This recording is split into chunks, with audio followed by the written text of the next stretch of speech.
Comenzamos. Ahora sí. Muy buenas tardes a todos los participantes. Les saludamos desde el Ministerio de Salud, desde la Dirección de Infosalud, de la Dirección General de Telesalud, Referencia y Urgencias. Empezaremos el segundo curso de Prevención, Diagnóstico y Manejo del Cáncer, organizado por la Dirección de Prevención y Control del Cáncer del Ministerio de Salud. Esta es la cuarta entrega. El título Oncología, Cáncer de ovario, a cargo del doctor Carlos Luis Santos Ortiz, especialista en ginecología oncológica de la Dirección de Prevención y Control del Cáncer del Ministerio de Salud. Quisiéramos recordarles que cualquier duda o consulta pueden hacerla llegar a través del chat en cualquier momento de la exposición para ser respondidas al final. Doctor Carlos Luis Santos Ortiz, es un honor tenerlo con nosotros. Bienvenido, adelante. Muchas gracias por la invitación para ocuparnos hoy día del cáncer de ovario. Como ustedes entenderán, cáncer de ovario es una temática bastante extensa que para cubrir totalmente calculo que necesitaríamos 3 horas. De manera que voy a focalizar la presentación en aspectos más importantes que probablemente les interesen a todos, como es posible hacer tamizaje de cáncer de ovario, qué métodos se usarían para hacer tamizaje de cáncer de ovario. Luego revisaremos la epidemiología primero del cáncer de ovario, brevemente el Perú comparado con el resto del mundo respecto a cáncer de ovario. Y luego focalizaremos también los aspectos de diagnóstico. Y finalmente, si nos da el tiempo, hablaremos del tratamiento y manejo de las recurrencias. Siéntanse libres de apuntar y hacer sus preguntas para ir avanzando cómodamente. Muy bien, entonces,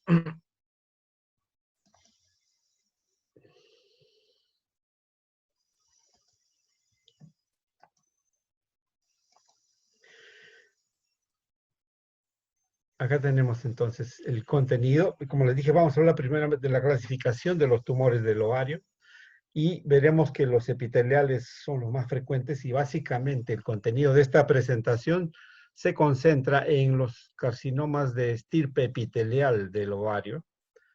Hablaremos de la epidemiología del Perú versus el mundo, factores de riesgo que predisponen a cáncer de ovario y factores de protección también en el otro lado, para luego analizar el aspecto del tamizaje. ¿Es posible hacer un tamizaje adecuado de cáncer de ovario o no?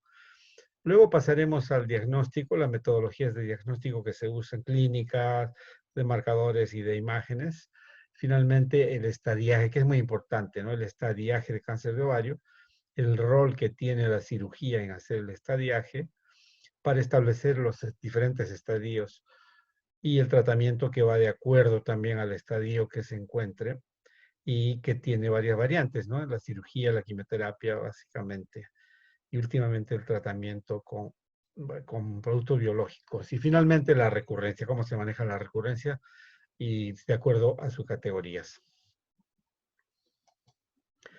Clasificación, entonces, primero hablaremos de la clasificación y para eso es bien importante conocer la anatomía básica del ovario. El ovario histológicamente tiene un epitelio celómico superficial, epitelio celómico que comparte características con el epitelio de la trompa que cubre la trompa uterina y que también con epitelio del resto del peritoneo. Luego tenemos el estroma ovárico y finalmente las células germinales.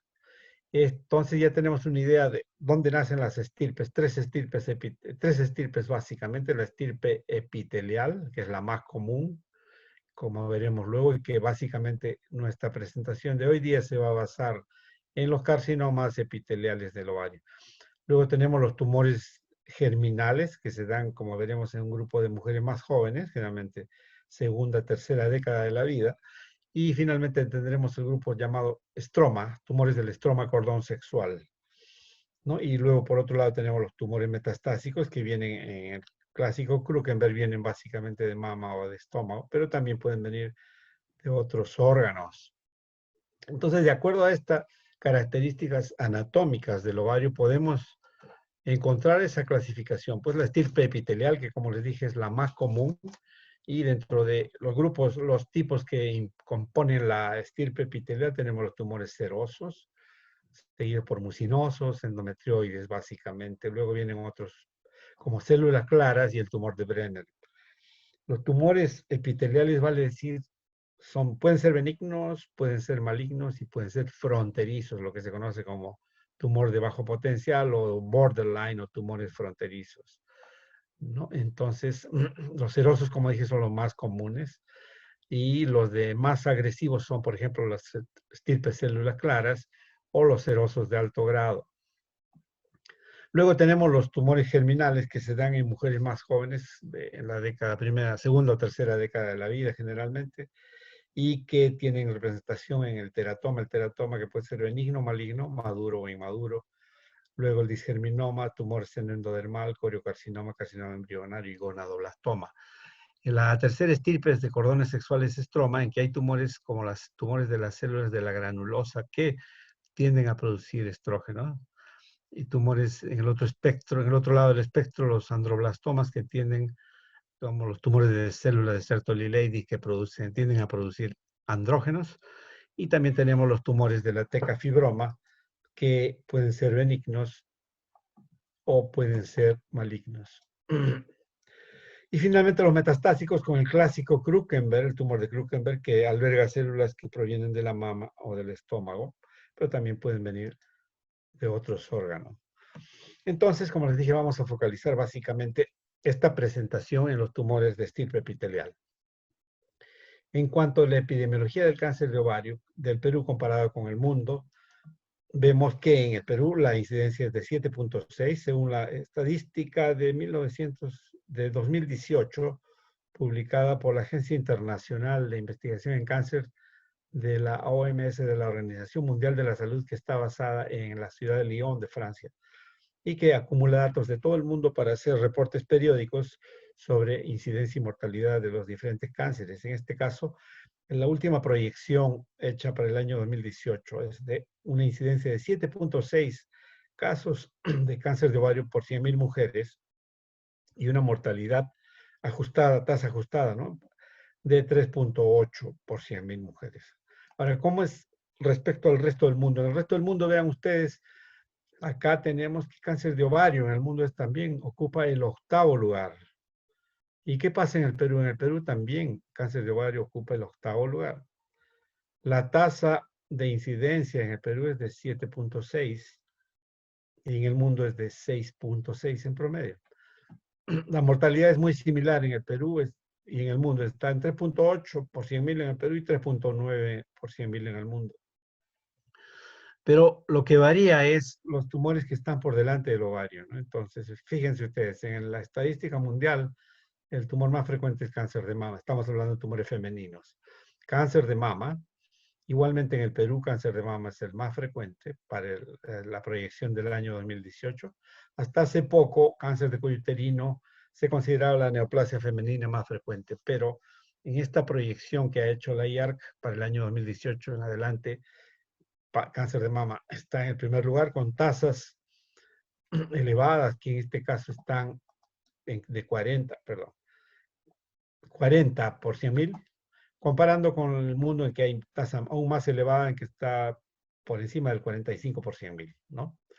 Pero luego, el segundo lugar en el mundo es colorecto, y en el Perú es cáncer de cuello del útero, con tasa de 23 por 100.000. El tercero en el mundo es cáncer de pulmón en las mujeres y a nivel mundial, y el tercero en el Perú es el cáncer de estómago, ¿no? Luego, el cuarto en el mundo es cuello uterino, mientras que el cuarto en el Perú viene a ser colorecto. Quinto en el mundo tiroides. Y el quinto es el linfoma. Me parece el linfoma non-Hodgkin. Luego viene el sexto, el endometrio o cuerpo del útero. Y en el Perú el sexto es, me parece que es pulmón. El séptimo, estómago en el mundo. Y el séptimo en el Perú tenemos pulmón, si tiroides era antes, pulmón. El octavo en ambos, en el mundo y en el Perú, es cáncer de ovario. Hasta hace unas décadas se consideraba que el cáncer de ovario era más preeminente en las sociedades desarrolladas, industrializadas, y mucho más raro en las sociedades llamadas en desarrollo, ¿no? Acá tienen entonces aislada la estadística del Perú, en que vemos pues nuevamente que cáncer de ovario está en el 8º lugar, con una tasa de incidencia de 7.6 y una mortalidad de 3.8,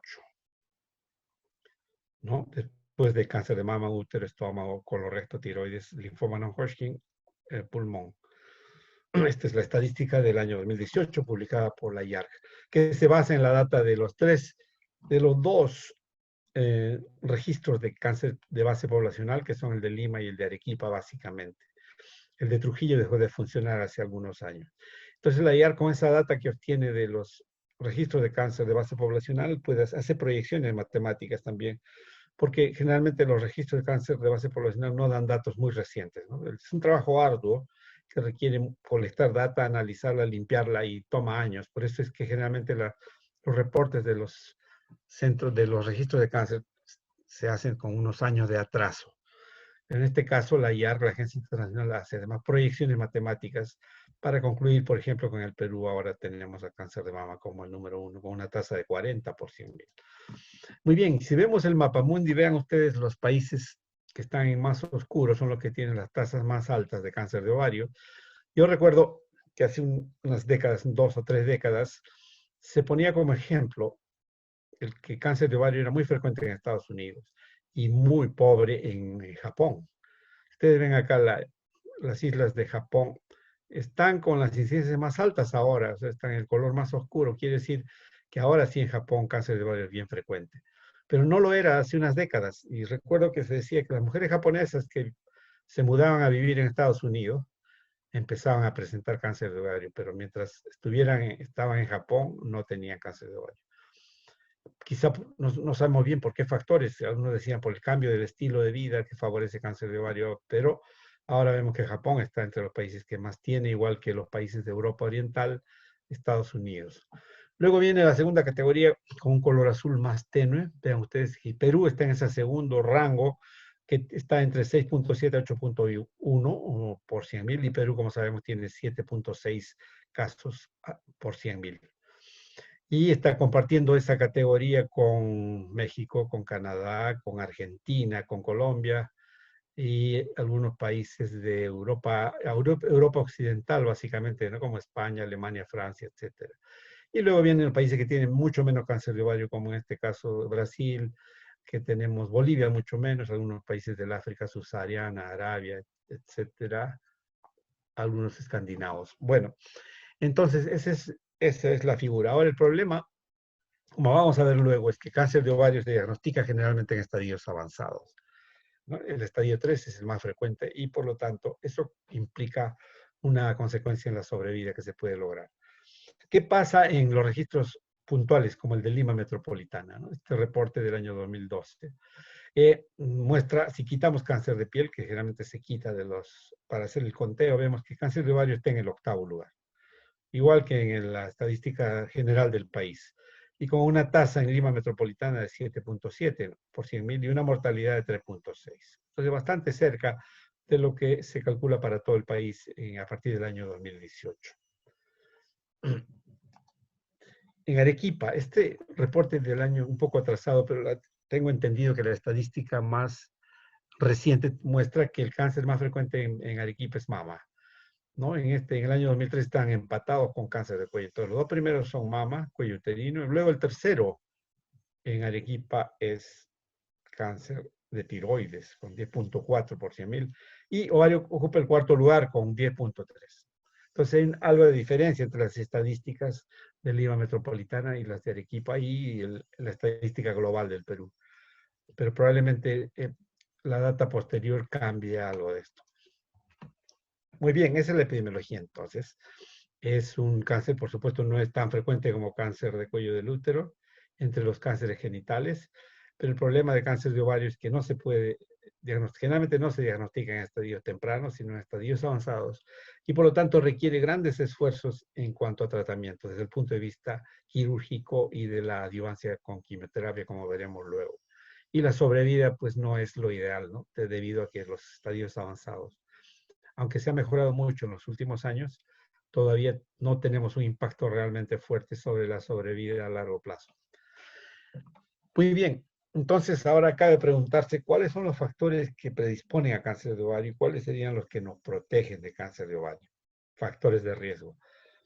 Se ha calculado que el riesgo de una población en general de hacer cáncer de ovario es de 1.4%. Tengan en cuenta esto para ver luego algunos datos respecto a los riesgos que se da, por ejemplo, la herencia genética. 1.4% en la población general. Cáncer de ovario es un cáncer de mujeres posmenopáusicas. Generalmente se da en mujeres posmenopáusicas. El pico de este cáncer está en las 2 décadas que van de los años 50 a los 69 años. Mujeres de 50 a 69 años tienen el pico más alto de incidencia de cáncer de ovario, de tal modo que la edad media al momento del diagnóstico es de 65 años. Es raro ver cáncer de ovario epitelial, estoy hablando de mujeres más jóvenes, ¿no? Premenopáusicas, por ejemplo. Es raro, existe, pero es raro. Y luego vamos ahora a analizar un poco los factores de riesgo que se dividen en dos, reproductivos y aquellos que son familiares o de herencia genética. Los factores reproductivos. Es bien interesante, a lo largo de los años las teorías acerca de la causa del cáncer de ovario han variado. Yo me acuerdo que cuando yo era residente se decía que el talco era un probable agente causal del ovario, el cáncer de ovario. El talco que algunas damas usaban en genitales externos subía a través del aparato genital inferior hasta llegar a las trompas y a los ovarios, y que este podría ser el origen que estimulaba, irritaba el epitelio celómico, y este podría ser el origen del cáncer de ovario. Esa teoría un poco que se ha abandonado, y lo que predomina ahora es la teoría de la ovulación incesante, es decir, cada mes se produce un folículo y rompe la cápsula del ovario para salir. Esta ruptura mensual y repetida es una agresión incesante, eso se llama teoría de la ovulación incesante, y que podría ser la causa de que estas células degeneren hacia la malignidad. Y entonces las situaciones que favorecen la ovulación continua e incesante, como son una menarquia temprana, una menopausia tardía, es decir, tienen un largo tiempo de fertilidad, o sea, de etapa fértil en la cual están ovulando cada mes. El hecho de ser nulíparas o nuligestas, o tener un primer embarazo tardío, más de 35 años, hace que aumente su riesgo. ¿Por qué? Porque hay una ovulación teóricamente incesante. ¿Y qué protegería? Los factores que evitan la ovulación, como el uso de anticonceptivos orales por 5 o 10 años o más, y que disminuyen el riesgo relativo de hacer cáncer de ovario a la mitad, ¿no? A 0.5%, sería un factor protector. El hecho de tener primer embarazo temprano antes de los 25 años y la lactancia repetida, que se asocia con la multiparidad, también son periodos largos de anovulación que protegerían a la mujer de desarrollar cáncer de ovario, porque se oponen a la ovulación incesante o la paran. Y también se dice que, por supuesto, lactancia, ¿no? Y hay otros que tienen menos, son más controversiales, como el hecho de que la ligadura de trompas o la anexectomía o la histerectomía, que ha sido señalado también como un factor protector. No se entiende bien ni hay un consenso respecto a esto, pero estos factores protegerían, como les digo, por lo menos la mitad de los casos, y darían un riesgo menor de 30 al 60%.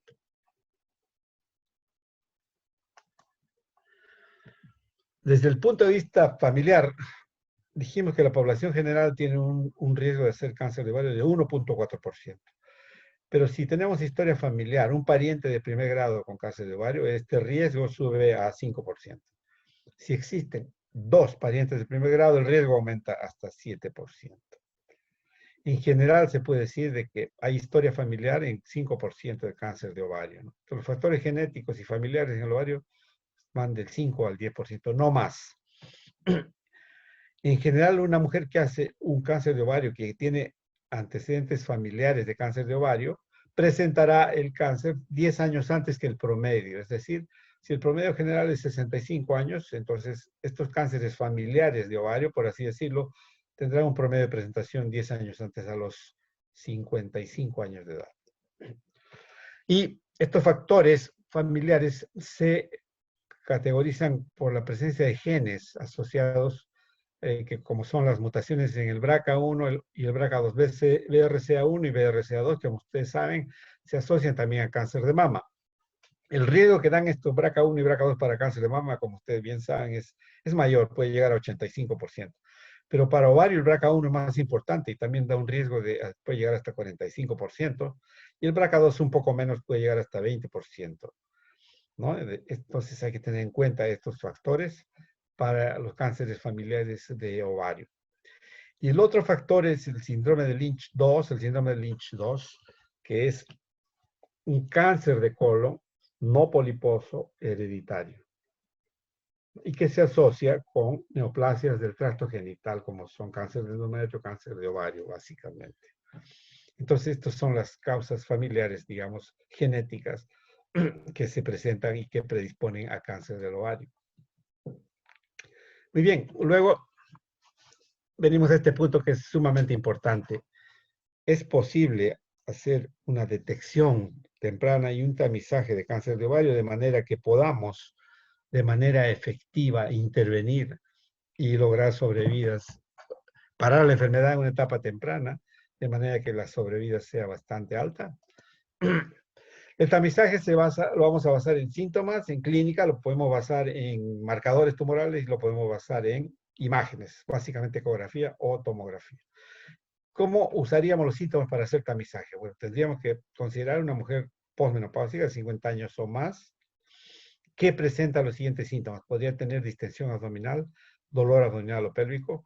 Hay síntomas digestivos tempranos que se producen en cáncer de ovario, como son saciedad, como son meteorismo, por ejemplo, y algunos síntomas urinarios de urgencia o frecuencia. Si estos síntomas, esta clínica se da repetidas veces en un mes, en el año previo, entonces se puede considerar como un indicativo de presencia de cáncer de ovario, pero desgraciadamente la clínica no sirve como tamizaje ideal porque tiene una sensibilidad relativamente baja, 57% para los estadios tempranos. Si uno pretende hacer tamizaje o prevención de cáncer de ovario, tiene que tratar de descubrirlos en estadios tempranos, que son curables en buena proporción, como son los estadios 1 y 2. Pero desgraciadamente la clínica solo tiene una sensibilidad de 57% en estos estadios tempranos. Aumenta 10 puntos para los estadios avanzados 3 y 4, la sensibilidad sube a 67%, pero esto nos da una idea clara que el tamizaje con clínica no sirve, no es efectivo como tal. ¿Qué cosa acerca de los marcadores? Uso de marcadores tumorales para el tamizaje de cáncer de ovario. El CA125 es el marcador más exitoso para cáncer epitelial del ovario, ¿no? Y básicamente, y fundamentalmente para el carcinoma seroso. El CA125, cuando yo estaba haciendo mi posgrado de ginecología oncológica en la Universidad de Georgetown en Washington, en Estados Unidos, el CA125 era un marcador nuevo. Y yo pensaba, me acuerdo en esos tiempos, decía, ¿cuánto pasará, cuántos meses o años, pocos meses o pocos años pasarán para que salga un marcador mejor que el CA125? Bueno, estoy sorprendido porque hasta ahora el CA125 sigue siendo uno de los mejores, si no el mejor marcador para tumores epiteliales del ovario. Pero no es perfecto, el CA125 solamente aumenta en el 80% de los estadios avanzados de cáncer de ovario, es decir, hay un 15 a 20% de cánceres de ovario avanzados que no manifiestan aumento del CA125. Por otro lado, el CA125 en los estadios tempranos, que son los que nos interesan en el tamizaje, solo aumenta en el 50% en el estadio 1. Y tercero, el CA125 se eleva por otras condiciones benignas y malignas. Otros cánceres, como el cáncer de endometrio, el cáncer de colon, el de páncreas, mama y pulmón, pueden aumentar también el CA125. No es específico entonces de ovario. Y condiciones benignas que alteran la superficie peritoneal, básicamente como la peritonitis, la enfermedad pélvica inflamatoria, la endometriosis, incluso la cirugía abdominal, pueden producir aumento del CA125. Esto hace pues que no sea específico para cáncer de ovario y por lo tanto no sea el marcador ideal para hacer tamizaje. Ahora, si en vez de hacer un solo corte de CA125, una sola medida, podemos hacer una curva, digamos, y vemos que va aumentando a lo largo del tiempo. Esto sería más útil para hacer la predicción o el tamizaje de un cáncer de ovario, pero aún así esto es insuficiente para funcionar como tamizaje. Entonces viene la idea de poder combinarlo con algo más, como podría ser otros marcadores o con el ultrasonido. Ya veremos cómo rinde esto. Respecto a los marcadores tumorales, aparte del CA125, entonces viene la idea de usar un panel de marcadores tumorales para mejorar el rendimiento, la sensibilidad y el rendimiento como método de tamizaje, específicamente de estadios tempranos, ¿no? Estadios 1 y 2 de ovario para lograr una mejor sobrevida. Y entonces tenemos paneles como el Ovasure o el OVA1, el Ovasure que tiene 6 marcadores, incluyendo el CA125, el OVA1 que tiene 5, incluyendo el CA125, que probablemente rinden mejor que el CA125 solo, pero esto va en contra del principio básico de un marcador o de un método de tamizaje ideal. Un método de tamizaje ideal tiene que ser práctico. Segundo, tiene que ser relativamente barato, ¿no? Y estos paneles no cumplen con esos requisitos de un método de tamizaje adecuado porque son complejos, son caros. Luego, acerca del uso de imágenes para el tamizaje. Podemos usar ultrasonido, podemos usar tomografía, básicamente. El ultrasonido, la ecografía, básicamente, la transvaginal ha demostrado ser mejor que la pélvica, sobre todo para los estadios tempranos, ¿no? 1 y 2. La pélvica no es tan buena. En este estudio de casi 5.500 mujeres de más de 45 años se encontró, por ejemplo, 317 falsos positivos. La transvaginal tiene un mejor rendimiento, pero sobre todo en estadios tempranos. La conclusión es que este estudio se hizo algunos años atrás, en el cual empezaron a usar ecografía transvaginal como tamizaje, y en este estudio calcularon que tenían que operar a 10 a 15 mujeres para encontrar un cáncer. Entonces, esto está muy lejos de ser el rendimiento ideal de un método de tamizaje. Luego estudiaron el CA125 solo o con nuevos marcadores y combinaron luego una ecografía transvaginal sospechosa con un CA125 aumentado, y en este caso calcularon que se necesitaba operar a 4 pacientes para encontrar un cáncer de ovario. Esto está mejor, pero de todas maneras no es ideal como tamizaje. Entonces, en conclusión, es que no existe un método ni sistema de tamizaje efectivo para cáncer de ovario. Y las agencias internacionales, como ven ustedes, no lo recomiendan como método de tamizaje para cáncer de ovario. No recomiendan usar el tamizaje en cáncer de ovario, excepto en mujeres con historia familiar. Con historia familiar que tengan el BRCA1, BRCA2 mutados, entonces probablemente en ellas sí sea importante hacer tamizaje, pero no existe, nuevamente repetimos, métodos ideales para hacer tamizaje efectivo en cáncer de ovario como si existe, por ejemplo, en cáncer de cuello del útero.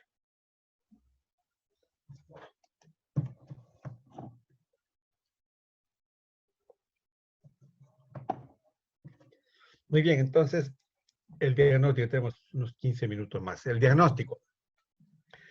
El diagnóstico del cáncer de ovario también no es fácil. Perdón.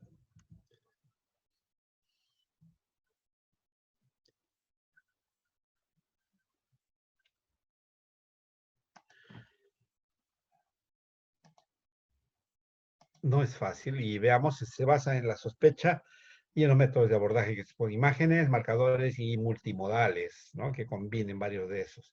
Primero, la sospecha diagnóstica por la clínica. Una mujer posmenopáusica con o sin historia familiar que presente síntomas, como ya lo señalamos, de distensión abdominal, balonamiento, dolor abdominal o pélvico, síntomas digestivos como la saciedad temprana, la mala digestión, el meteorismo y algunos síntomas urinarios dados por la compresión.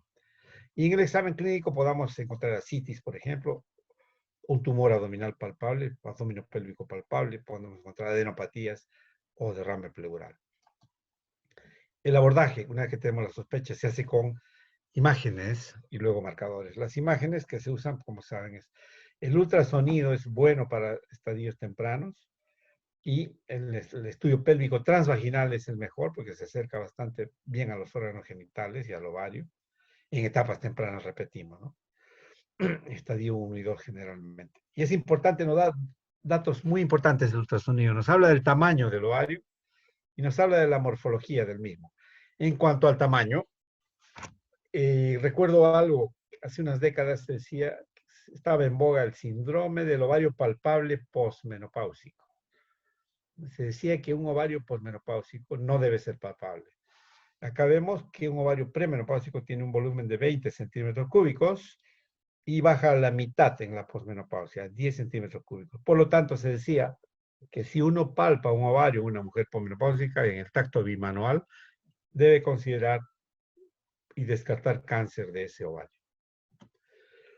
En cuanto a la morfología que nos brinda el ultrasonido, nos dice que los quistes simples, que son globitos de agua con paredes finas llenos de líquido, son benignos, ¿no? Pero si tenemos quistes multiloculares, si la pared de ese quiste se empieza a hacer sólida con proyecciones papilares y los septos dentro de los quistes son irregulares, también se hacen sólidos o irregulares, y finalmente tenemos ascitis, ya tenemos elementos ecográficos para sospechar un cáncer de ovario. Y se ha dado puntajes, por ejemplo, este score propuesto por The Priest ya en el año 1994, le puso puntaje, por ejemplo, a la pared del quiste. Si la pared del quiste es lisa, pues, un puntaje de 0. Si por otro lado ya es sólida, tenemos 4 como puntaje. Si los septos del quiste son delgados, 1 como puntaje. Si son sólidos, 4 como puntaje. Y el volumen del quiste, si es menos de 10 centímetros cúbicos, 0. Si es más de 500, 4. En suma, si este score suma igual o más a 5, ya es sugestivo de cáncer. Y este score tiene una sensibilidad de casi 90%. Es basado en ultrasonido y ecografía, pero la tomografía también es otra imagenología que sirve para hacer el diagnóstico de cáncer de ovario y se usa en los estadios avanzados cuando ya hay carcinomatosis y se usa con contraste y determina además dónde se ha sembrado en las metástasis intraperitoneales y donde si también hay metástasis parenquimales en la pelvis del abdomen, incluso en el pulmón. Y en este sentido, quisiera remarcar cuáles son las vías de diseminación del cáncer de ovario en la historia natural. La vía más frecuente en el cáncer de ovario es la intracelómica, es decir, una vez que se rompe la cápsula del quiste o del tumor ovárico, suelta células en la cavidad peritoneal que por el líquido peritoneal van circulando, rotando a través de la pelvis y del abdomen y van sembrando diversas partes del peritoneo, del epíplon, el diafragma, sobre todo de mi diafragma derecho, etcétera, ¿no? Entonces, la tomografía en estos casos avanzados nos determina dónde está la siembra metastásica y celómica o parenquimal. Y otra cosa importante de la tomografía es que nos permite predecir si la cirugía que vamos a hacer con fines citorreductores tendrá éxito para ser óptima o subóptima. Ya ustedes saben la importancia que tiene, vamos a hablar de eso también. Hacer una cirugía óptima tiene importancia en el pronóstico y en la sobrevida de esas pacientes.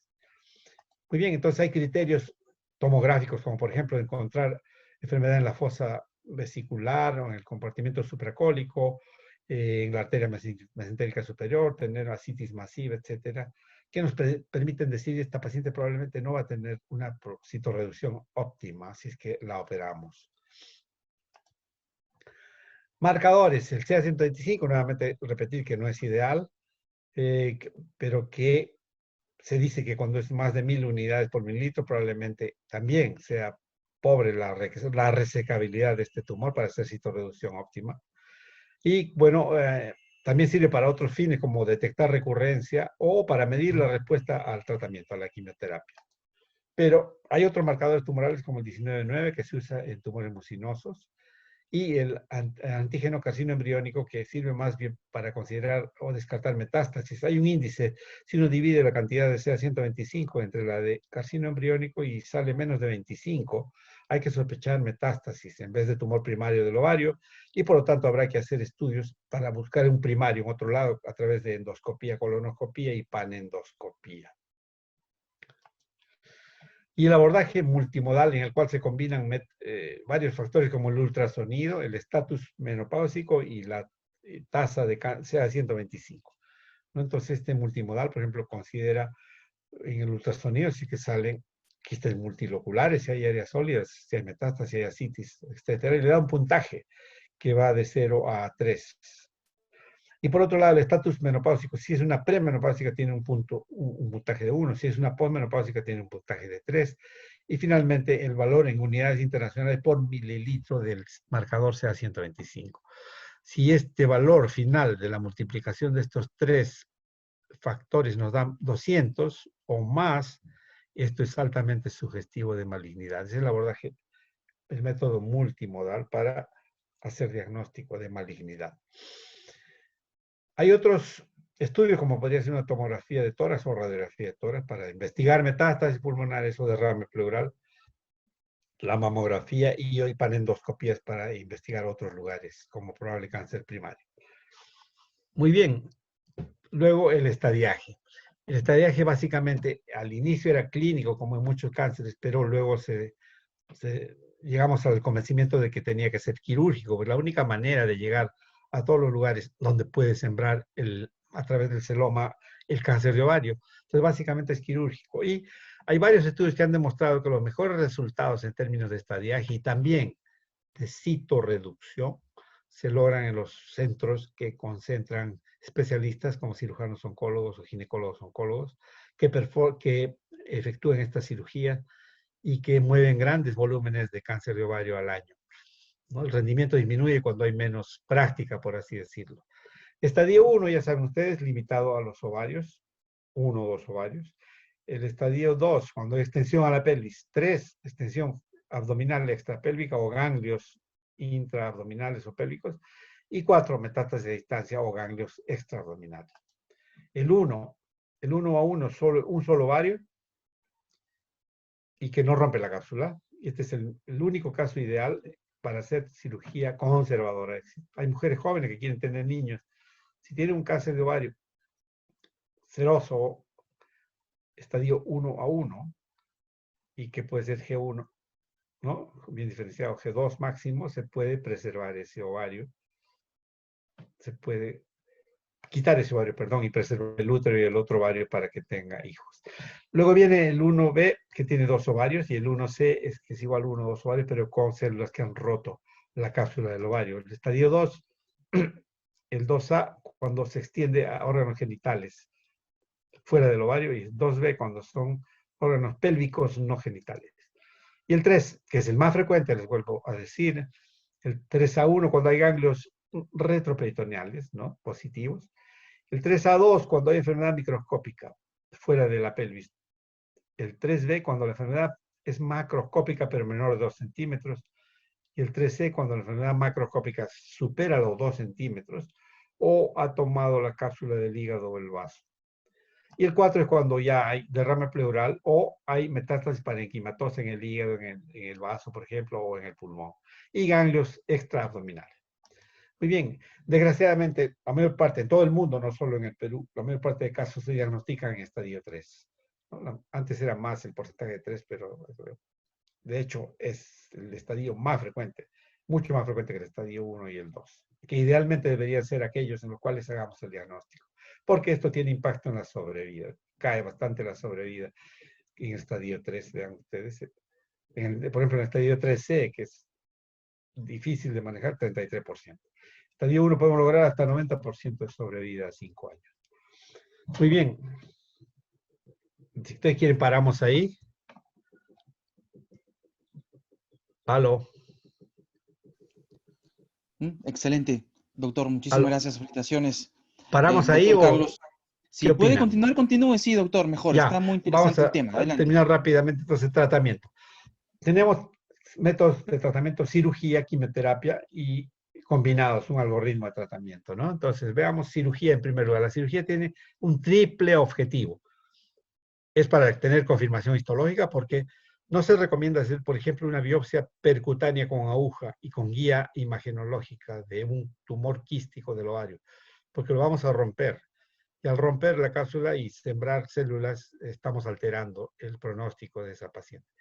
Entonces, por eso generalmente el diagnóstico anatomopatológico se hace por cirugía. Primer objetivo. El segundo es hacer un estadiaje.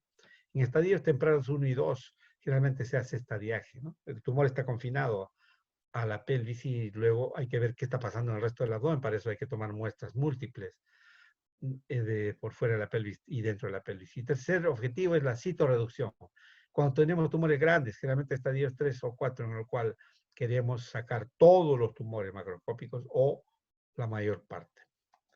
Muy bien, entonces la cirugía puede ser de dos clases en el ovario, cáncer de ovario. Puede ser estadificadora o puede ser citorreductora.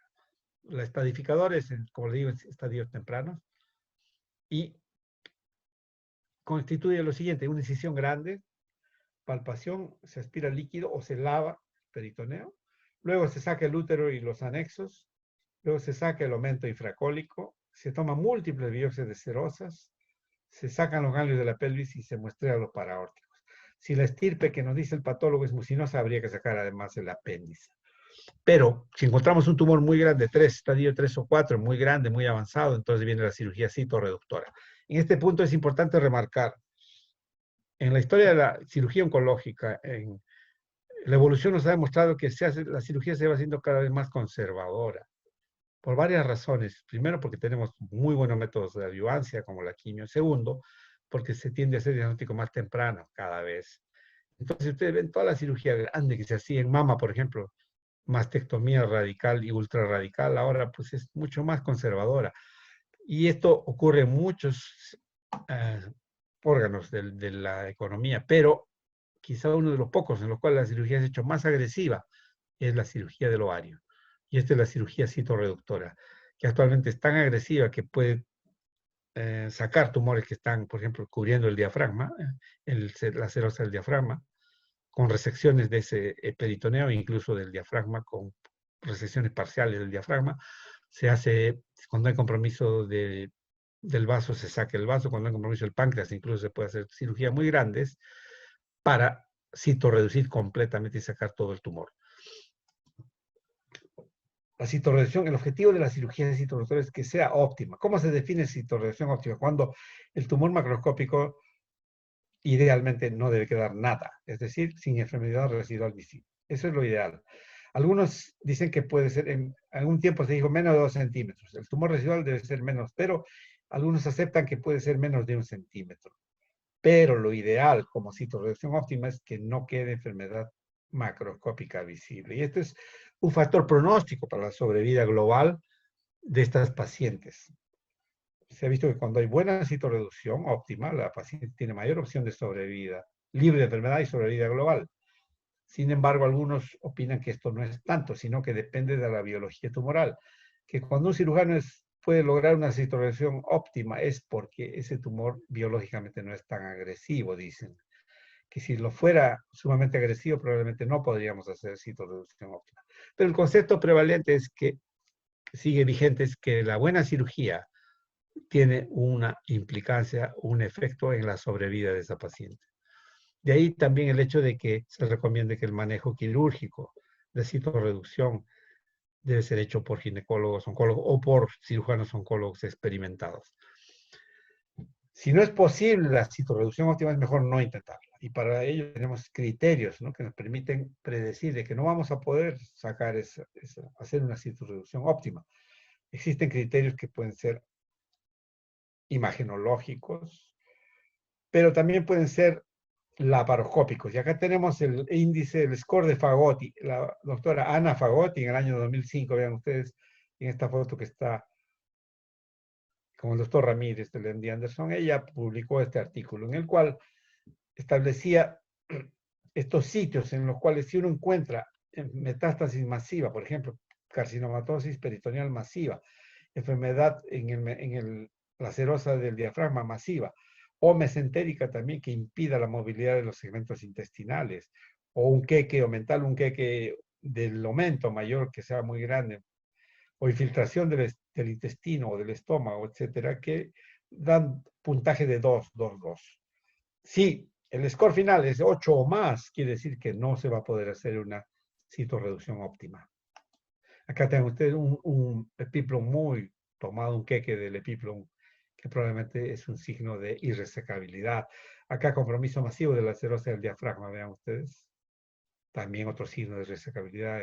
Y acá metástasis masiva en la serosa intestinal. Esos son considerados con puntaje de 2. Si suman en total más de 8 más, es irresecable, o sea, citorreducción óptima imposible, ¿no? Este es el score laparoscópico de Fagotti, que también estamos evaluando, por ejemplo, en el INEM. Quimioterapia. Una vez que se ha hecho cirugía adecuada, ¿no?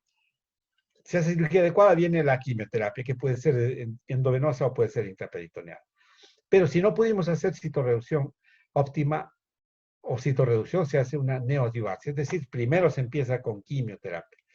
Y luego de la quimio se hace cirugía. Ahora, la cirugía puede ser hecha al cabo de los 6 cursos que implica la quimioterapia, o puede ser hecha después de 3 cursos. Eso se llama citorreducción de intervalo. Y esta se llama citorreducción secundaria después de los 6 cursos. Y de intervalo después de 3 cursos. Muy bien. Cuando hay cirugía adyuvante después de una cirugía citorreductora óptima y es endovenoso, se usa taxanos y platinos, ¿no? Básicamente el carboplatino, que es menos nefrotóxico, y el paclitaxel en tratamientos cada 3 semanas por 6 ciclos. Si es intraperitoneal, se hace un sándwich empezando con paclitaxel el día 1 y el 8, y en el medio cisplatino en el día 2. ¿La intraperitoneal tiene ventajas? Sí. Se ha demostrado que da una mejor supervivencia global, por ejemplo, de 66 meses contra 49, pero es una técnica compleja, colocar el catéter, mantenerlo, que puede dar complicaciones derivadas del catéter, da dolor abdominal, etcétera. Entonces tiene complicaciones y necesita un manejo adecuado, generalmente solo en centros especializados. Es importante ver que después de hacer quimioterapia neoadjuvante hay que operar para hacer citorreducción de intervalo o al final de los 6 cursos. Y esta citorreducción secundaria nuevamente pone en evidencia el valor que tiene hacer una citorreducción óptima. Vean ustedes la curva de supervivencia después de citorreducción óptima, después de una quimio neoadyuvante. Es mejor, mucho mejor si se hace citorreducción óptima que si no se logra esto. 43 meses contra 20. Finalmente, este es el algoritmo, ¿no? Candidata a cirugía, la cirugía puede ser estadiaje en estadios tempranos o citorreductora. En los estadios 1A y 1B, grado 1, no se hace nada más, basta la cirugía. Pero si en estadios 1A y 1B encontramos un G2, es opcional, se puede hacer observación o se puede hacer quimioterapia adyuvante.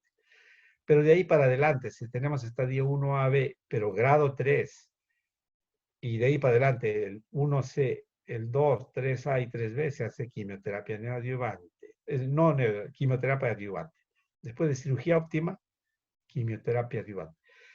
Si por otro lado tenemos un caso, estadios avanzados y irresecables, entonces le haremos primero quimioterapia neoadyuvante, seguida de citorreducción de intervalo o al final de los 6 cursos. Rara vez se puede hacer cirugía óptima en 3C, en estadio 4. En el caso que se pueda hacer citorreducción óptima en estos estadios avanzados, luego se da quimioterapia adyuvante. Entonces, esto es básicamente el resumen del flujo de tratamiento en el cáncer de ovario. Bueno, recurrencia, finalmente, es importante saber qué cosa es un cáncer refractario a platino, que falla o progresa antes de las 4 semanas de tratamiento. Resistente a platino antes de los 6 meses. Parcialmente sensible a platino cuando la falla se da entre los 6 a 12 meses y sensible a platino cuando es después de un año. Y esto da diferencias cuando esa recurrencia se maneja diferente con la quimioterapia, ¿no? Cuando es sensible al platino, la recurrencia, se puede volver a usar la dupla de platino con taxanos, carbo y paclitaxel. Pero también se puede cambiar el paclitaxel por gemcitabina o doxorubicina. Y si es resistente o refractario, eso sí, pacientes que tienen pobre supervivencia global, que es menor de 12 meses generalmente, pero se da quimioterapia para mejorar calidad de vida y síntomas. Es discutible. En este caso no hay que usar esa dupla de platino con taxanos, hay que usar otra cosa. Se usa etopósido, gemcitabina, doxorubicina liposomal, por ejemplo, o no liposomal, y también se puede usar docetaxel o topoteca. Esa es la idea, ¿no? Si es sensible, se puede usar nuevamente platino y taxanos. Conclusión, cáncer de ovario es la tercera neoplasia ginecológica y la octava femenina. La mayoría se diagnostica en etapas avanzadas. No existe un tamizaje útil. La idea de después de cirugía, la enfermedad residual es importante como factor pronóstico. Se debe predecir si va a ser citorreducida adecuadamente, óptimamente, y se hace citorreducción en esos casos. Si no fuera así, se da primero terapia neoadjuvante con quimio para considerar eso en los estudios avanzados. El objetivo de una cirugía es siempre tratar de lograr citorreducción óptima. Bueno, creo que eso es todo. Gracias por su atención. Si tienen preguntas, estamos aptos para contestarlas. Muchísimas gracias y felicitaciones, doctor Carlos Luis Santos Ortiz, especialista en ginecología oncológica de la Dirección de Prevención y Control del Cáncer del Ministerio de Salud, por esta excelente presentación. Segundo curso de prevención, diagnóstico y manejo del cáncer. Esta es la cuarta ponencia, cáncer de ovario. Doctor, nos han preguntado en los chats si el cáncer de ovario se puede prevenir. No, o sea, se puede prevenir, pero tendría que, por ejemplo, embarazarse, como le digo, tener embarazos múltiples, tomar anticonceptivos. El hecho de tomar anticonceptivos orales sí da protección, sí. Sí, desde ese punto de vista, sí, ya les señalé los factores que pueden proteger. Aquellos que combaten la ovulación incesante, como son usar anticonceptivos o anovulatorios, o el hecho de embarazarse y lactar también protege contra cáncer de ovario. En pacientes de historia familiar, pues es importante que se hagan también busquen la presencia de mutaciones en el BRCA1, BRCA2. Ahora, ¿qué cosas? La famosa historia de Angelina Jolie, ¿no? Que tenía el BRCA, mutaciones de BRCA y se hizo mastectomía profiláctica. Entonces, traspolando esto al ovario, si tiene BRCA1 mutado, se haría una oforectomía profiláctica. Esto ya ha sido pensado y puesto en práctica anteriormente, pero el hecho es que el quitar el ovario no protege 100% contra cáncer epitelial. Hay casos en los cuales se ha hecho oforectomía profiláctica y luego han desarrollado un carcinoma seroso muy parecido al del ovario. Es que probablemente, como decimos, puede haber un carcinoma epitelial muy parecido al ovario que nace en el peritoneo, porque es un epitelio celómico parecido. Y la teoría que predomina en los últimos años es que la mayoría de cánceres no nacen en el ovario, sino nacen en la trompa.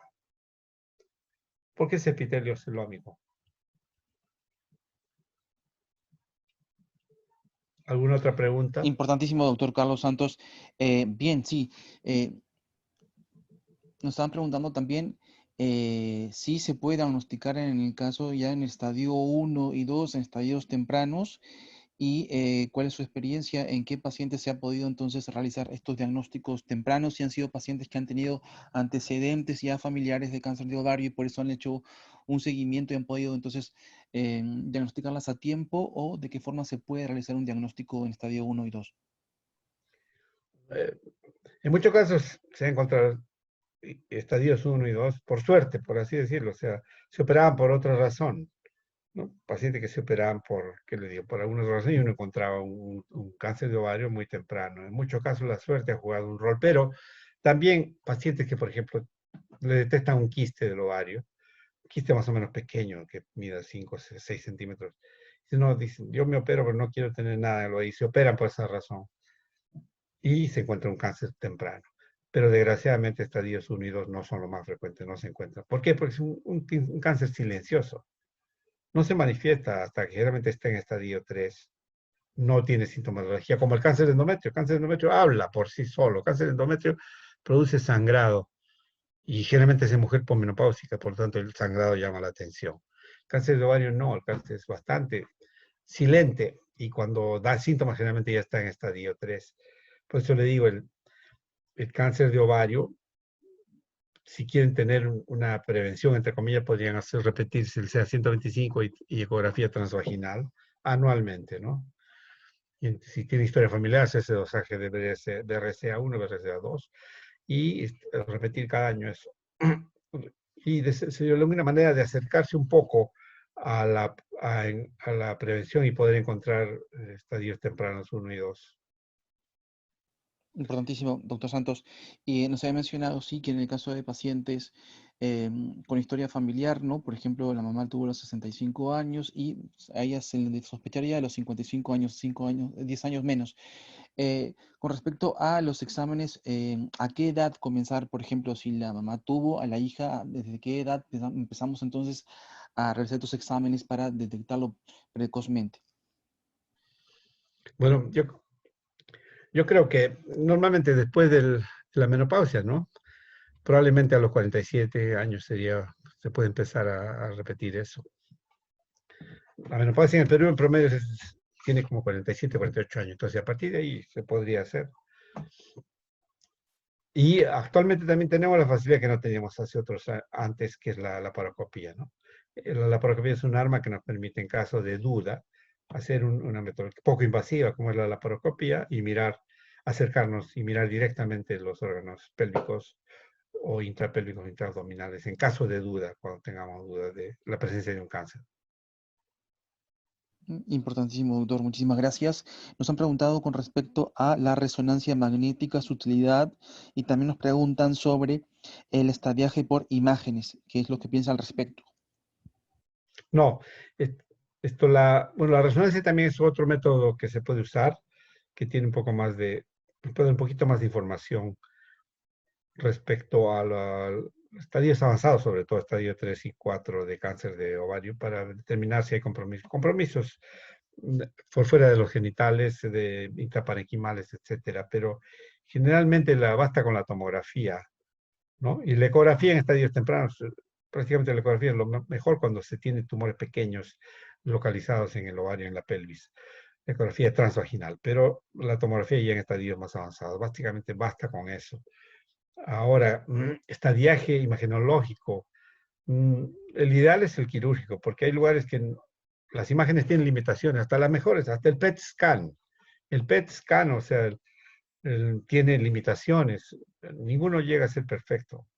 Hay tumores muy pequeños que se le escapan. En cambio, la cirugía incluso nos da la oportunidad de descubrir tumores microscópicos, es decir, siembra microscópica en un peritoneo que no ve nada, pero la biopsia sale positiva.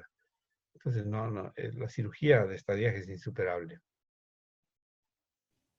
Importantísimo, doctor Carlos Santos Ortiz. Doctor, nos preguntan también sobre las metástasis. ¿Sí? Sí, en general ¿Pueden nos han aclarar un preguntado cuáles poco? son las principales metástasis del cáncer de ovario. Ya. En primer lugar, le dije que el método más común de diseminación es por la transelómica, ¿no? Es decir, se rompe el tumor, rompe su causa y empieza a liberar células que se siembran, caen al peritoneo y el líquido peritoneal que siempre existe y que circula, tiene un patrón de circulación, las mueve y va sembrando las diferentes superficies serosas de la pelvis y del abdomen, incluyendo, como le digo, el aumento, incluyendo el mediafragma derecho, incluyendo la serosa intestinal, incluyendo el mesenterio, etcétera, etcétera. Luego viene extensión directa, esa es la otra forma, ¿no? Que el cáncer de ovario se va extendiendo al útero, por ejemplo, a los órganos vecinos. La tercera es linfática que puede ir a los ganglios. Entonces, los ganglios también pélvicos y paraórticos pueden comprometerse con el cáncer de ovario. Y luego viene la hemática. La hemática puede ir al hígado, puede ir al pulmón, básicamente, y otros órganos también, pero básicamente el hígado primero, el pulmón. Interesante, importante. Doctor, muchísimas gracias. También hay, por Adelante. supuesto, hay metástasis, como digo, en la pleura, ¿no? Metástasis pleural y derrame suele ocurrir bastante frecuente en el cáncer de ovario. Importantísimo entonces tenerlo en Y cuenta es el también estadio para el 4A, diagnóstico. ¿no? Importante, doctor. Doctor, nos han preguntado entonces sobre los controles posteriores a la operación o posteriores a la quimioterapia, ya cuando ya el cáncer está en estos otros estadios, ¿cómo serían los controles mensuales, semestrales, anuales y qué tipo de exámenes se indican? Generalmente hay varios esquemas, pero generalmente cada 3 meses el primer año, ¿no? Cada 4 el segundo año, cada 6 meses el tercer año y luego pasa a ser anual. Y básicamente es clínico, el seguimiento es clínico, es imagenológico con tomografía abdominopélvica y de tórax, marcador tumoral, en el caso del cáncer epitelial seroso, como el CA125. Y en cada visita se hace el marcador tumoral, se hace el examen clínico. Y las imágenes generalmente se repiten cada 6 meses. Cada 6 meses se hace imagenología, ya sea con tomografía o resonancia, pero generalmente basta con la tomografía abdominopélvica y de tórax cada 6 meses. A partir del tercer año ya puede ser una vez por año.